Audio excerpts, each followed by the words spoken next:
Hi there, Davey CRETIN for CRETIN Classics, and yes, I'm going to review the new CD by Dream Theater, Parasomnia. This is their 16th studio album, as I have the booklet upside down. The booklet from the CD, the digipack, there's the disc, some artwork. This marks the return of Mike Portnoy to the Dream Theater lineup. After 16 years, they haven't done a record with him since 2009. Black Clouds and Silver Linings was the last record with Mike Portnoy, and he's back on the drum stool for this record, co-founding member of the band. Of course, besides Portnoy on drums, percussion, backing vocals, James Labrie on lead vocals, John Petrucci guitar, John Myung bass guitar, Jordan Rudess on the keyboards. This record was produced by John Petrucci, so it's the first time that Portnoy's in the band for years, and he didn't co-produce the record. And his name is now fifth. So Petrucci is definitely the leader of the band, but you get a lot of Mike Portnoy on this record. Now, it's got 8 tracks on the record. Also, it was engineered and mixed and mastered by Andy Sneap, who also worked on the Judas Priest record from last year that I loved. Additional engineering and mixing by James Jimmy T. Meslin. Art direction, illustration, and design by Hugh Syme. And there is a little bit of controversy if you read on the web about some of the artwork on the inside. Well, you can see it better on the vinyl, and it's the inner part of the CD. It's underneath the disc itself, which I should pop out for a second, and it is the picture there. I put the hype sticker there, but this middle picture, that is the one that's a bit of an issue right now online. Some controversy on the artwork. There have been 3 singles from the album. I'll talk about them, pre-release singles, as we go on. It was recorded February to July of 2024, just released last week, February 7th, 2025, on compact disc and on vinyl. Let's get into the tracks right away here. The first song is an instrumental. It's the overture to the album. It's the last song that the boys recorded for the record. 5 minutes, 22 seconds. It's called In the Arms of Morpheus.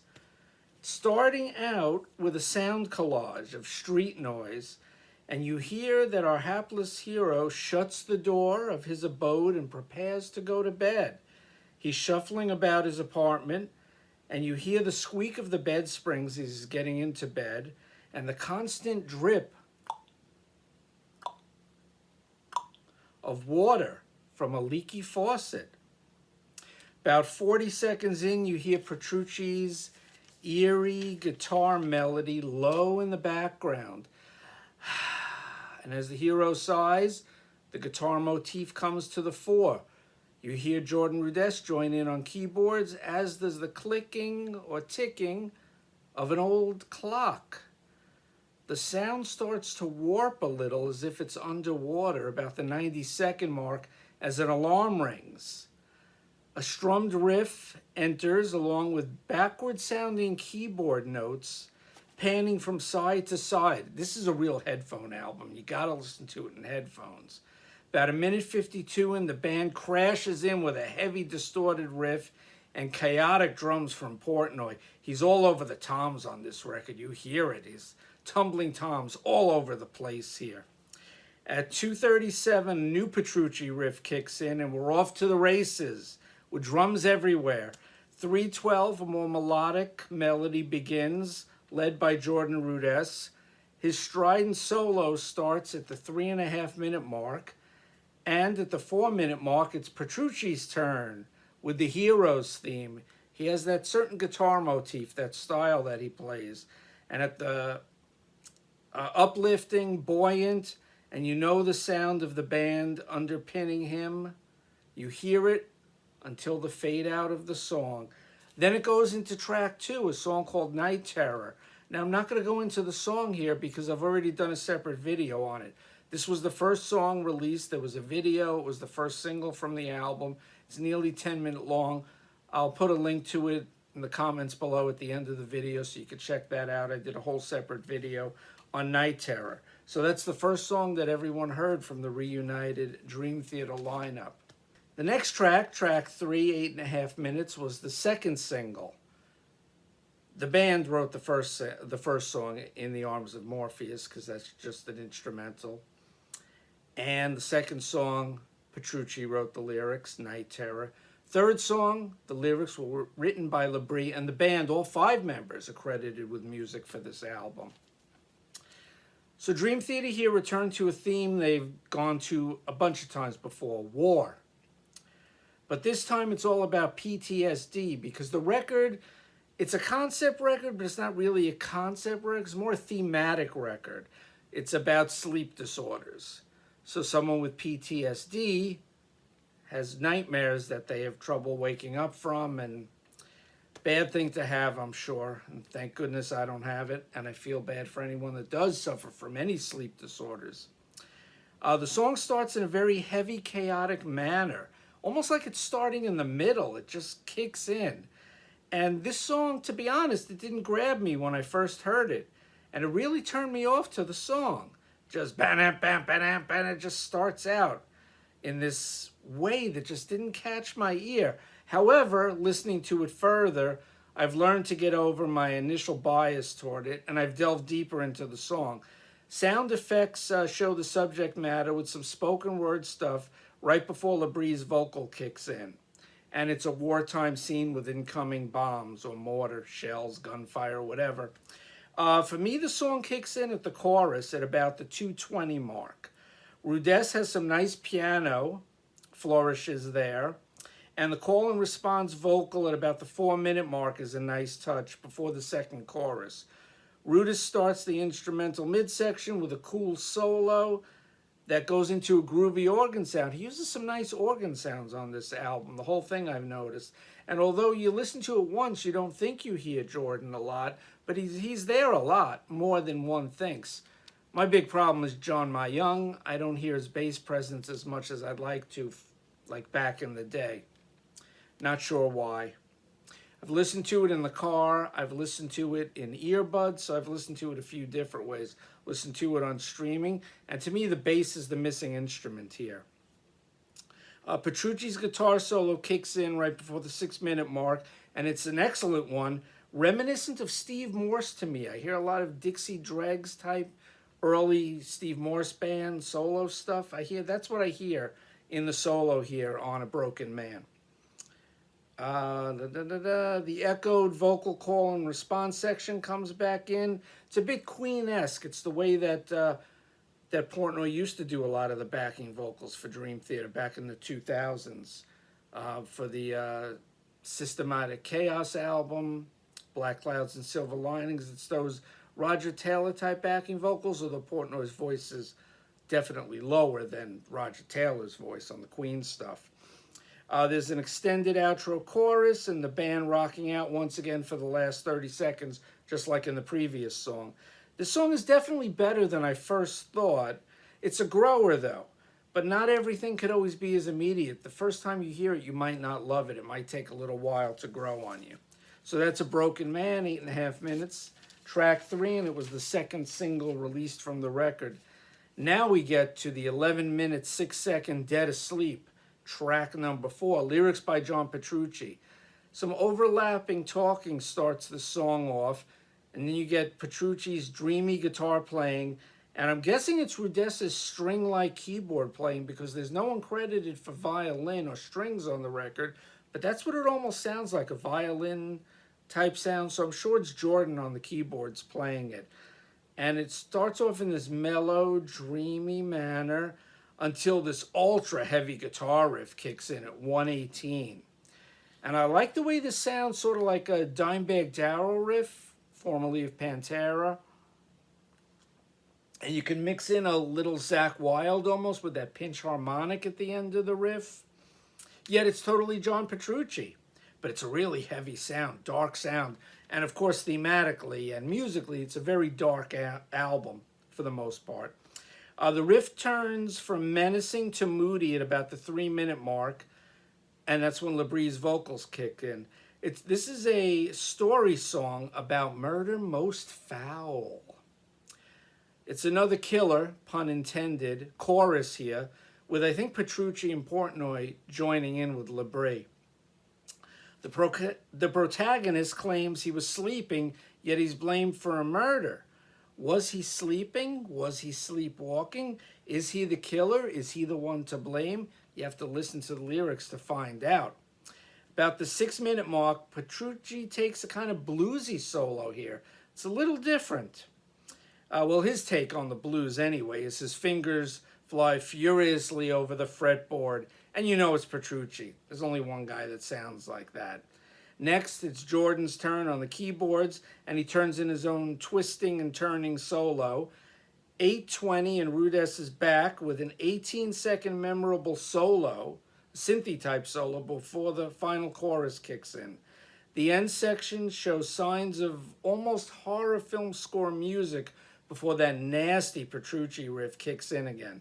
And once again, the last 30 seconds return to that eerie intro music, and then a door closes. This is possibly, pun intended again here, the sleeper song on the record. Really good song, Dead Asleep.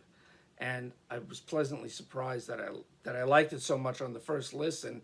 And of course, because it's a long song, 11 minutes, it has to grow on you a little. Next we get to Midnight Messiah, 8-minute song, a few seconds under 8 minutes. This was the third single from the record. Lyrics here by Mike Portnoy, his first time contributing lyrics since 2009's Black Clouds. Now, this song lyrically features a bunch of Easter eggs from Portnoy on the lyrics. And the ones I caught offhand: Another Pleasant Nightmare, Uncanny Strange Deja Vu, Constant Motion, Forevermore Blistering, Home, and This Dying Soul. Just offhand, those are the ones I caught. Those are all lyrics or song titles that he penned for the band. Now, getting to the song itself, musically it has another dreamlike, floating, eerie intro with some spoken word sounds. It sounds like Ryan Reynolds to me. I think it's from a movie or a TV show probably. But it's not Ryan Reynolds, but it sounded like him at the beginning of it. And then the band kicks in with the main riff at the 1-minute, 23-second mark. But you get a great build-up musically until then with the spoken word. Some strong doubling of the main riff by My Young here. I hear him on this song, which is great. You hear him. This is I think one of his bigger bass presences on the record is on Midnight Messiah. When the band hit the chorus, it goes into double time. And that threw me for a loop the first time I heard it. I didn't expect the chorus to just almost double in time. It gets like a lot faster, a lot quicker. It's very cool. It's different.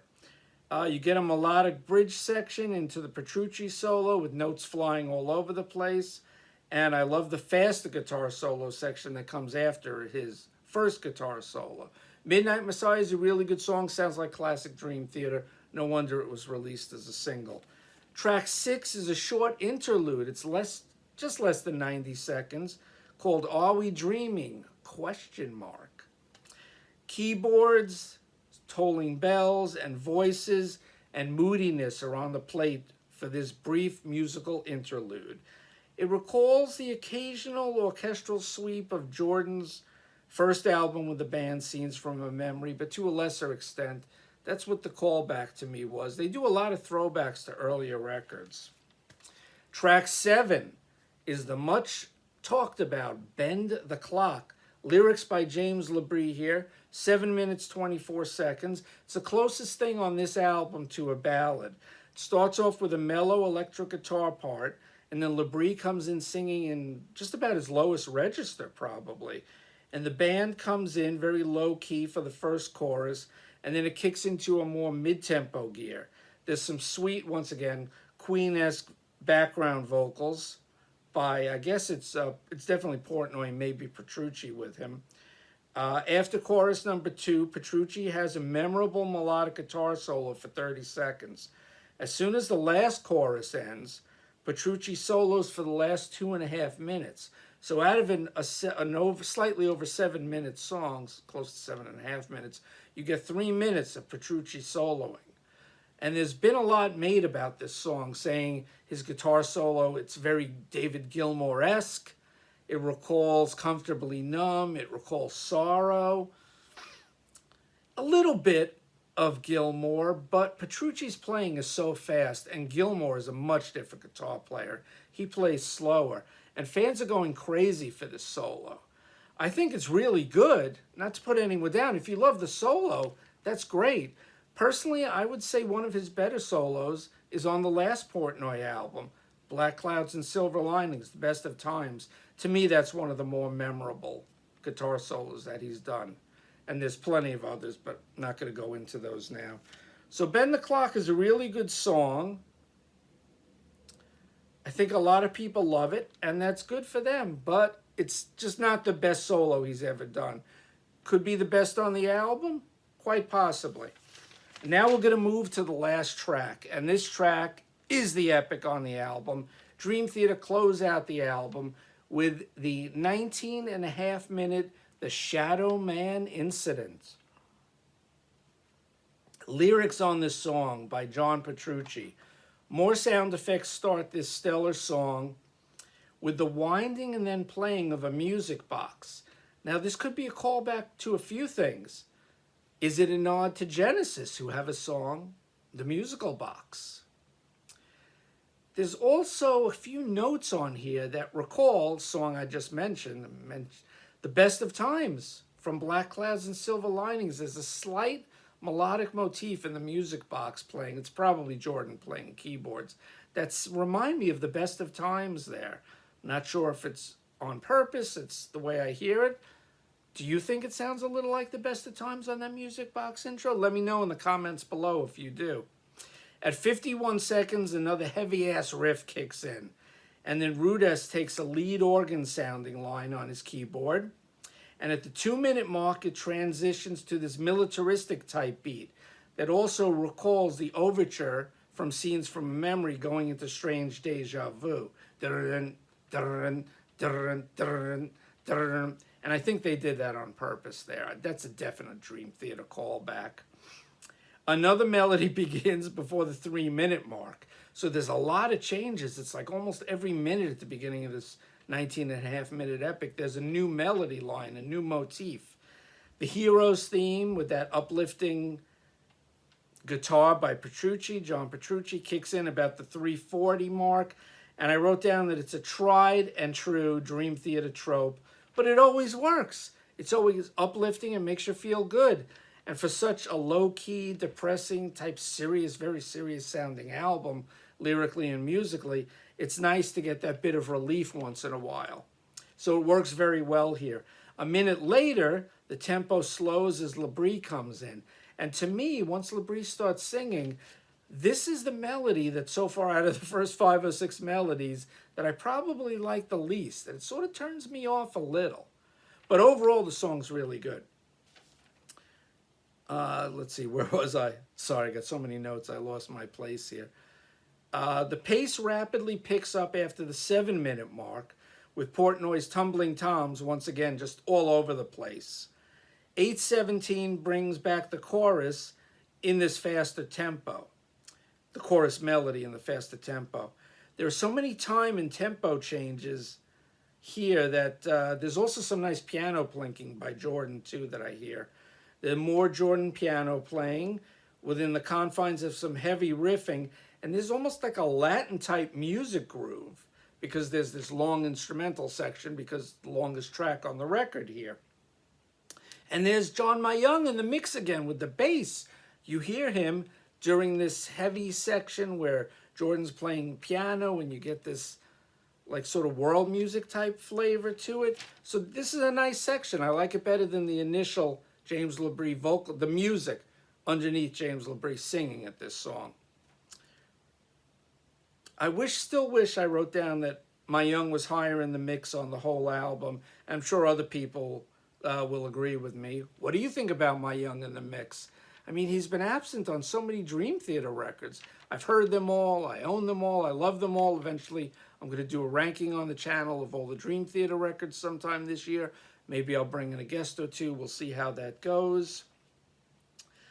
There's a heavier section that's very intense at the 15-minute mark as it transitions back to the main melodic melody, and there's that excellent but brief Jordan Rudess synth solo that they foreshadowed in the first song, In the Arms of Morpheus. You hear it here. It's too short. I wish it were longer, but always leave them wanting more, right? The ending melody here reminds me of another Dream Theater song, but I can't place it. I kept playing it over and over. What song is that? What song is that? So if you know towards the ending of the Shadow Man incident, what Dream Theater song it reminds you of, let me know in the comments below. At 16:50, John Petrucci has another soaring guitar solo that harkens back to the sound in the Arms of Morpheus, track number 1. The song fades out at 18 minutes and 40 seconds. Then you hear once again the dripping water faucet returns, along with someone repeating, "Wake up." Then an alarm rings. And it's only in the left channel that you hear that alarm clock ringing. It's another epic song. That's the way the album ends. I'll definitely going to need a bit more time with this song because it's 19 and a half minutes. It's a lot to get through. And I played it a bunch of times. The first night this came out, I played it 4 times in a row, the whole album. And I didn't want to skip the songs that I knew. I wanted to hear the whole thing, the way the band intended it, the flow and the cohesiveness. And every time I do play it in order. I don't want to skip the songs I know because I want to hear the record and hear how it goes as a whole, because that's the way they intended it to be heard. Of course, you have to release singles so people get a taste of the album. They hear what you're doing. I like the record. It's definitely not near the bottom. I don't think it's near the top, but it's really good. I'm glad Portnoy's back. It's definitely a catchy album. It's a heavy album. A lot of catchy choruses on this album. Every song on this album just about has a catchy chorus, which is a good thing because with that heaviness, you need that ear candy. Now, I'm a big fan of the band Threshold, and I think they have even catchier choruses than Dream Theater. But the choruses here on this album are really good. James LaBrie has a fine performance throughout the album. I wanted to say that. I know in concert, because of his age, I mean, the guy's older than I am, so he's not going to sound like when he was 30 years ago. He's in his early 60s. And the human voice, life takes its toll on you, and you're not going to sound the same at 60 whatever as you did at 20 whatever or 30 whatever. It's just the way things go. Your voice changes.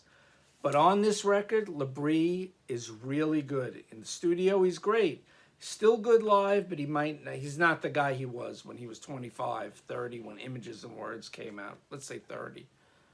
But Parasomnia definitely gets thumbs up from me. I want to thank everyone for watching. Like, comment below, subscribe to the channel. I'll see you guys in the next video, which will hopefully be soon. And I want you to rock out, prog on, and pogo. Thanks for joining me. Take care. Bye-bye. Davey CRETIN for CRETIN Classics. Over and out.